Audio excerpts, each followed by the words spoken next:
Magandang araw mga dre. Meron tayong i-review na motor na galing China. Although China sa pero talagang subok na at matibay. At ito yung motor na kahit na China, sikat siya sa Pilipinas. Halika, samahan ko ninyo. Let's go, sago. Ito sa mga guys, Delta 125 ng Rossi. 14 months na ito sa akin. At sa 14 months wala pa akong nasagupong problema dito.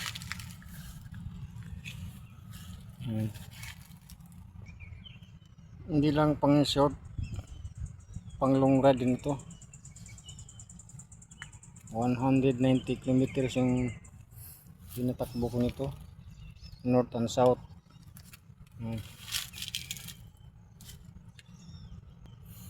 Wala namang siya naging problema kahit mahabang biyahe, kahit mabot ng 9 na oras yung biyahe ko, pero wala pa akong sakit sa ulo nito. Meron akong pinalitan dito yung gulong kasi yung dating gulong na ay madulas, lalo na pag maulan, kaya pinalitan ko yung gulong na makapit kahit maulan. Yung branch niya ay Maxxis.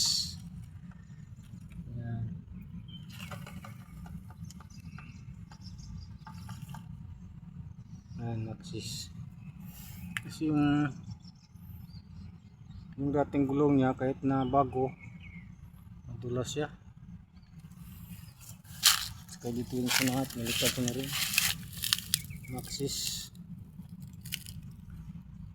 Saka yung kaya ko lang nito yung kapag umuulan, matalsik siya dito sa paa mo, kaya kapag umuulan binabalot ko yung sapatos ko kasi nababasa.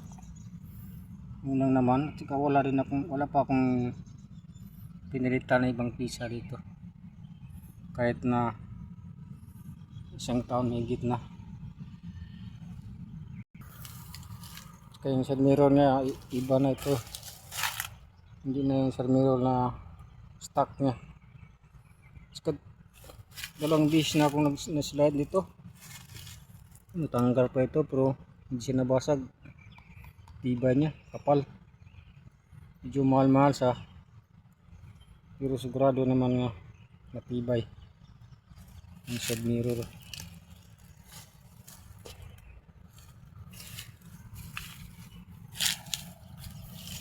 Actually pang-apat ko na motor ito eh. Yung unang motor ko Motopos 150, Typhoon 150. Pangalawa yung Smash na Suzuki 115. Pangatlo yung Mio Yamaha. Ito yung pang-apat na ito. Itong palagi kong nagamit sa long distance kasi matipid siya sa gas. Yan. Hindi siya matakaw sa gas.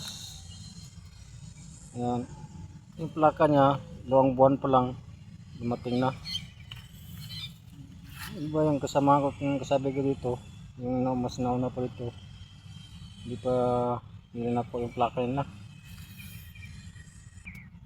Kagaya ngayon na laging may checkpoint, lalo na yung NTO, kailangan talaga yung plaka. Siyempre license kaya registro ng motor. Kasi kahit saan ka pa magpunta, kung kumpleto ka, hindi ka matatakot sa mga buhaya yung sa kalsada. At saka pinalitan ko na rin yung bearing niya pala dito kasi kuha na, lata na ba. Kaya pinalitan ko. Yung distance palagi kasi yung biyahe ko. Kaya mabuti ng sigurado malayo sa disgrasya at safe and sound na darating tayo sa pupunta natin. At sigurado mayroon na namang magtataas ng kilay dahil sa motor na ito, pero wala man sa brand yan, depende yan sa paggagamit ng motor mo. Kahit branded pa yan, kung hindi ka marunong maggamit ng motor mo at rush ka tumakbo, ay di sisira ka agad yan kahit anong mahal at branded pa yan. Kaya inabuti ko ng kumuha ng mura ng China kaysa kumuha ka ng mahal, ganun pa rin, sira din yan. So edita na rin yung panel na. Sana ginawa na ng analog ito para mas maganda kaysa ganito, pero okay na rin. Kaya hindi na natin ma-open siya, nalimutan ko yung susi.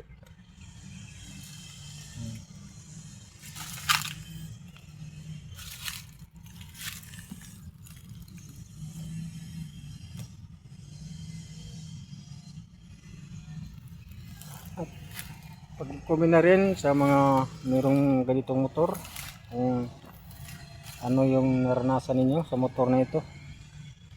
Basta ako, wala akong naging problema rito.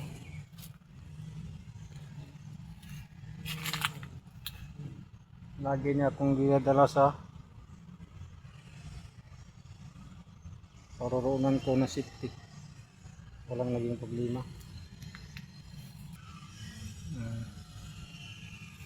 Hindi naman masama kung kumuha kayo ng China na motor.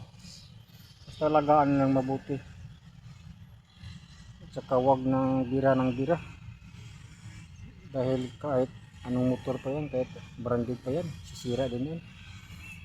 Pag hindi ka marunong kumamit, mag-alaga ng motor mo. Kung gaano mo kamahal yung sarili mo, ganun din sa pagmamahal mo sa motor mo. Diba mga kaibigan?